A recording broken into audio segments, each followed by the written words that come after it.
বন্দ্যোপাধ্যায় ভুল করছেন। ভোট ব্যাংকের কারণে পশ্চিমবঙ্গকে বাংলাদেশ বানানোর চক্রান্ত করছে।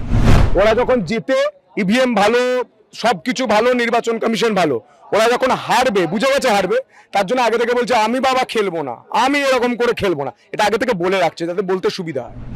ভোটার, কবি থেকে শুরু করে সাহিত্যিক, আপনারা দেখেছেন পুরসভার ভোটেও দেখেছি যারা মারা গিয়েছেন 5 বছর 6 বছর আগে, তারা এসে ভোট দিয়ে গেছে। ব্রাত্য বসুর বাবা 8 বছর আগে মারা গিয়েছে, এখনো ভোট দিয়ে যান। খালি মুখ্যমন্ত্রী মমতা বন্দ্যোপাধ্যায়, আপনি আর মুখ্যমন্ত্রী নেই, আপনি প্রাক্তন হয়ে গেছেন। এবার আপনি সিঁড়িটা তৈরি করে রাখছেন যাতে বলে যে ব্যাট নিয়ে চলে গেলাম, আমি কিন্তু আর খেলবো না।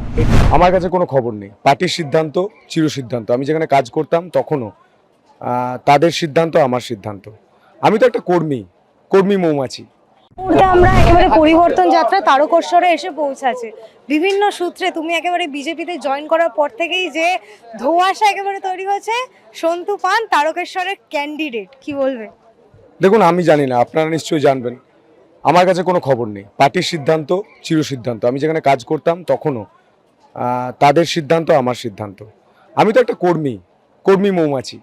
আমার কাজ করা, আমার কাজ চাওয়া পাওয়া নয়।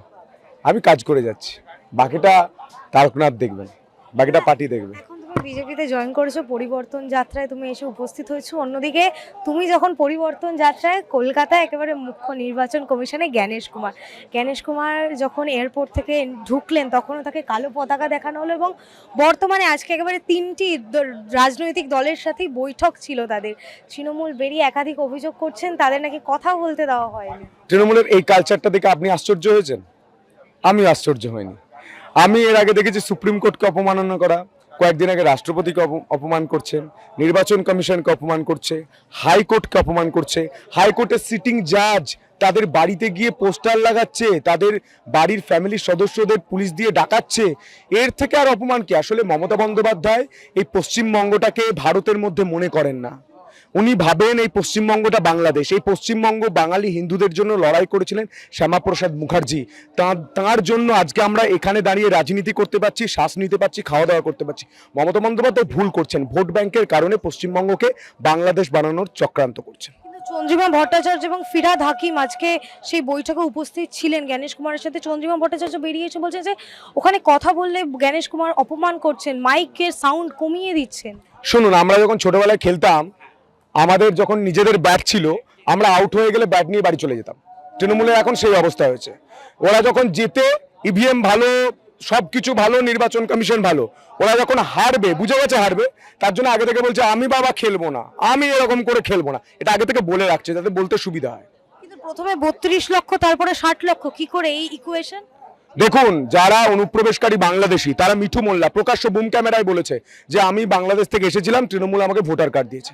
বলেছে কি বলেনি? রত্ন বিশ্বাস প্রকাশ্যে বলেছে আমরা বাংলাদেশ থেকে ভোটার কার্ড দেবো। ওনাদের কোনো কারচুপি নেই, ওনারা একদম সততার প্রতীকের মতো সামনেই বলেছেন আমরা বাংলাদেশের ভোটে, বাংলাদেশি অনুপ্রবেশকারীদের ভোটে আমরা জয়লাভ করি। মৃত ভোটার, কবি থেকে শুরু করে সাহিত্যিক, আপনারা দেখেছেন পুরসভার ভোটেও দেখেছি যারা মারা গিয়েছেন 5 বছর 6 বছর আগে, তারা এসে ভোট দিয়ে গেছে। ব্রাত্য বসুর বাবা 8 বছর আগে মারা গিয়েছে, এখনো ভোট দিয়ে যান।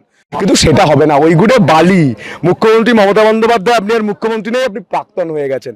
এবার আপনি সিঁড়িটা তৈরি করে রাখছেন যাতে বলে যে ব্যাট নিয়ে চলে গেলাম, আমি কিন্তু আর খেলবো না। এটা বলার জন্য। মুখ্যমন্ত্রী মমতা বন্দ্যোপাধ্যায় তো ধর্মতলায় ধর্ণা মঞ্চে। ওটা ধর্ণা মঞ্চ নাকি?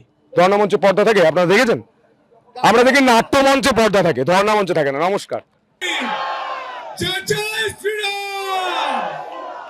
আপনারা জানেন তো, রামচন্দ্রজি যখন রাবণকে বধ করতে গিয়েছিলেন, দেবাদিদেব মহাদেবের পুজো করে গিয়েছিলেন।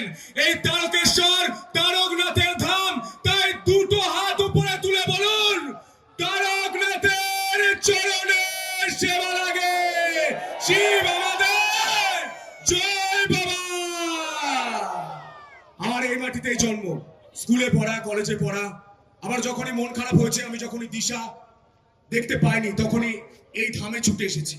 বাবা আমার পথ দেখিয়েছে।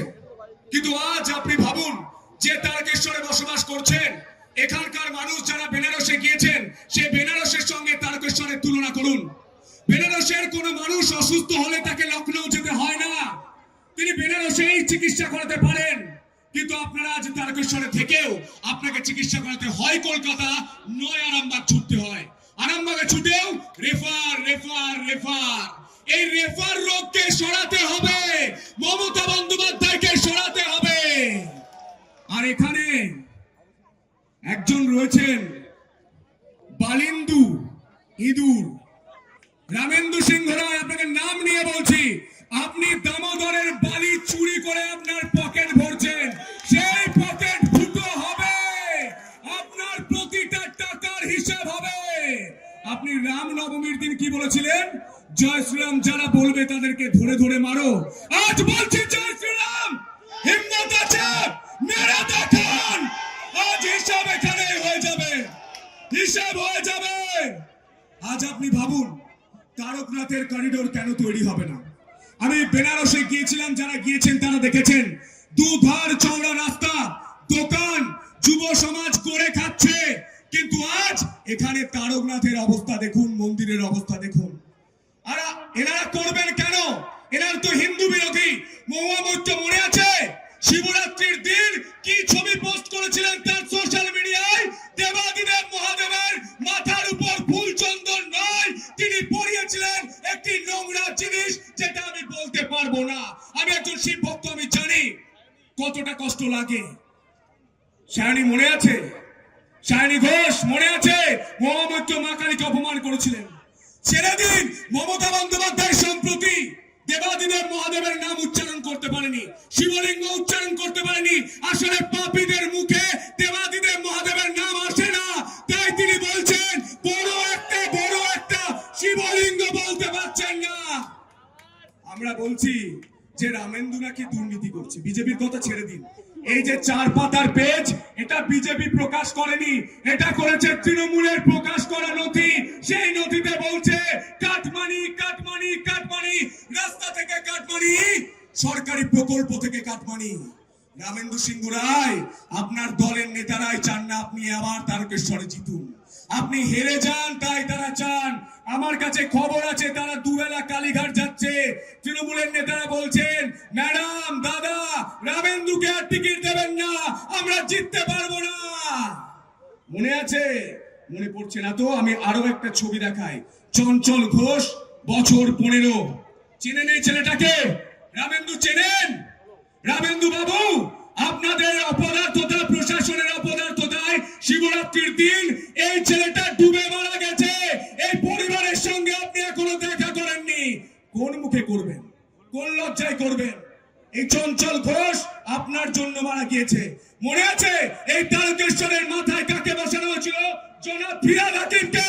তিনি বলেছিলেন আমরা একদিন এ বাংলায় সংখ্যাগুরু হব, আমরা একদিন এ বাংলায় উর্দুতে কথা বলবো। তারপরেও তৃণমূলকে ভোট দেবেন। তাই আমরা বলছি পরিবর্তন দরকার। যদি চাকরি চাই, যদি আলুতে 400 টাকা কুইন্টাল নয় 2000 টাকা কুইন্টাল আলু বিক্রি করতে হয়, তাহলে তৃণমূলকে তাড়ান তাড়ান তাড়ান।